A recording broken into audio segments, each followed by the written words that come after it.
Halo, kita kembali lagi nih buat kupas tuntas satu topik. Halo, siap. Hari ini kita ngobrolin soal prioritas strategis. Nah, Anda mungkin mikirnya ini cuma soal bikin daftar urutan gitu ya. 1, 2, 3. Iya, biasanya begitu ya mikirnya. Tapi sumber yang Anda bagikan ini kan dari beberapa panduan Harvard Business Review ya. Betul. Nah, itu nunjukin ada cara pandang yang jauh lebih penting sebenarnya. Bukan cuma apa prioritasnya, tapi bagaimana cara nentuin prioritas itu. Tepat sekali, fokusnya ke prosesnya. Jadi misi kita sekarang ini ngebongkar berbagai pendekatan yang dipakai perusahaan-perusahaan gitu dalam ngambil keputusan strategis. Kita mau lihat gimana sih prosesnya, terus pelibatan orang-orang di dalamnya itu ngebentuk prioritas itu sendiri. Iya, jadi bukan sekedar peringkat, tapi lebih ke cara yang lebih baik untuk menetapkan prioritas itu. Sumber Anda ini ngasih lihat kerangka yang menarik banget. Ada 4 gaya utama gitu dalam mutusin strategi. Dilihatnya dari seberapa banyak masukan orang dilibatin sama seberapa formal prosesnya. Iya, jadi parameternya itu pelibatan dan formalitas. Nah, ini kan jadi ngubah fokus ya. Dari sekedar daftar, jadi ke gimana cara bikin daftarnya. Bener sekali, ini pergeseran yang menurut saya penting banget. Bukan cuma soal output atau hasilnya, tapi soal proses pengambilan keputusannya. Dan yang menarik, gimana perbedaan proses ini bisa ngarahin strategi ke jalur yang, wah, bisa beda banget. Oke. Fokus ke proses ini, yaitu tadi, cara menetapkan prioritas yang lebih efektif sebenarnya. Mari kita mulai deh. Gaya pertama, unilateral. Ini gimana nih? Nah, unilateral ini prosesnya cenderung informal, terus masukan dari bawah juga minim. Jadi keputusan dari atas langsung gitu ya, pucuk pimpinan. Betul.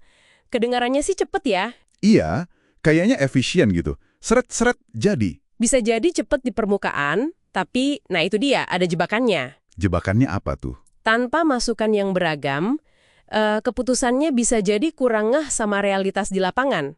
Atau ada blind spots dari pemimpinnya yang nggak ketahuan. Malah, ironisnya nih, kalau pemimpinnya ragu-ragu, malah bisa mandek. Karena nggak ada struktur formal yang dorong keputusan itu harus diambil kapan. Oh gitu ya, jadi nggak ada deadline prosesnya gitu. Bisa dibilang gitu. Pernah lihat kan, keputusan kayak kilat, tapi pas dijalankan, dampaknya nggak kepikiran atau timnya malah nggak nerima. Sering sih, sering. Oke, jadi cepat belum tentu efektif ya. Terus gimana kalau pemimpinnya mau dengar masukan, tapi prosesnya tetap santai, nggak terlalu kaku gitu. Ada gaya ad hoc ya. Nah, itu dia, gaya ad hoc. Jadi pemimpinnya ngajak tim ngumpul kalau dia rasa perlu aja. Fleksibel dong ya, ini kapan butuh baru panggil. Betul, ada unsur fleksibilitasnya. Dan bisa juga manfaatkan masukan tim secara situasional. Tapi, ada tapinya nih. kekurangannya itu ada di konsistensi.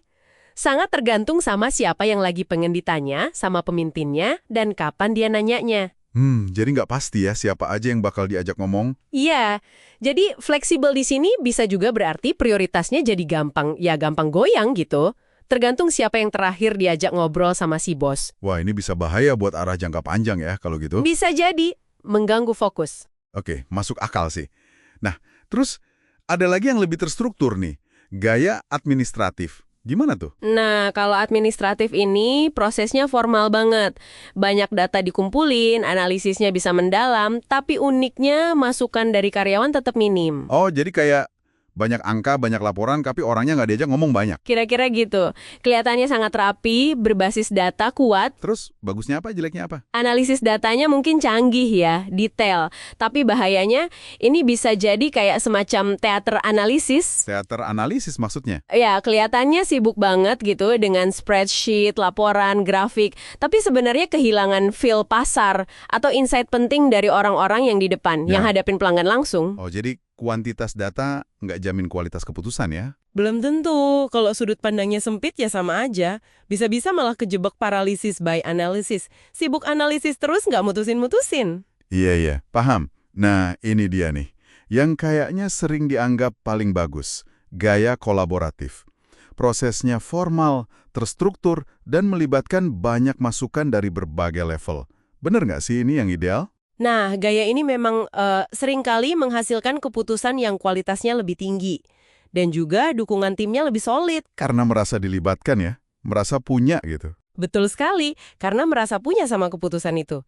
Tapi ya selalu ada tapinya kan? Apalagi nih tantangannya? Tantangannya biasanya nih prosesnya lebih lambat, makan waktu, dan butuh keahlian tinggi buat ngelola diskusinya yang kompleks. Biar nggak jadi debat kusir gitu ya? Nah, persis. Biar nggak jadi debat kusir tanpa arah. Jadi meskipun banyak orang dilibatin, tetap butuh struktur yang kuat. Biar semua masukan itu bisa nyatu jadi strategi yang jelas dan koheren. Oke. Jadi, ya setiap gaya itu ada plus minusnya.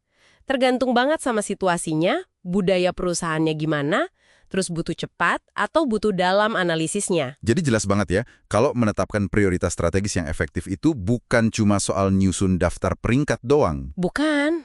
Justru, cara yang lebih baik itu adalah kita paham dan milih proses di balik pembuatan daftar itu, ya kan? Iya, prosesnya itu sendiri yang strategis. Tingkat keterlibatan orang, formalitas prosesnya, itu semua yang bakal ngebentuk hasilnya nanti. Oke, jadi kita udah lihat nih 4 gaya. Unilateral, ad hoc, administratif, kolaboratif. Masing-masing ada plus minusnya, ada konsekuensinya. Betul. Sekedar, oke, ini nomor 1, ini nomor 2. Jauh lebih dalam. Intinya bukan cuma, oh gaya kita yang mana ya, tapi benar-benar paham implikasinya. Implikasi dari cara keputusan dibuat itu ya. Iya, gimana informasi dikumpulin, siapa aja yang suaranya didengerin, atau siapa yang nggak didengerin. Terus gimana prosesnya jalan, nah semua itu secara fundamental ngebentuk strategi yang dihasilin. Dan juga ya nentuin seberapa besar kemungkinan strategi itu bakal sukses dijalankan nantinya. Benar banget. Nah, sebagai penutup nih, mungkin sebuah pemikiran buat Anda yang lagi dengerin. Silakan. Kalau ngelihat 4 gaya tadi, coba direnungkan, gimana sih prioritas strategis sebenarnya bukan cuma yang tertulis di dokumen ya. Itu ditetapin di lingkungan kerja Anda. Pertanyaan bagus tuh. Yang sebenarnya terjadi ya. Posisi strategi di tempat Anda. Itu refleksi yang penting banget. Oke deh, terima kasih banyak ya sudah menyimak kupasan kita kali ini. Sampai jumpa di pembahasan berikutnya. Terima kasih. Sampai jumpa.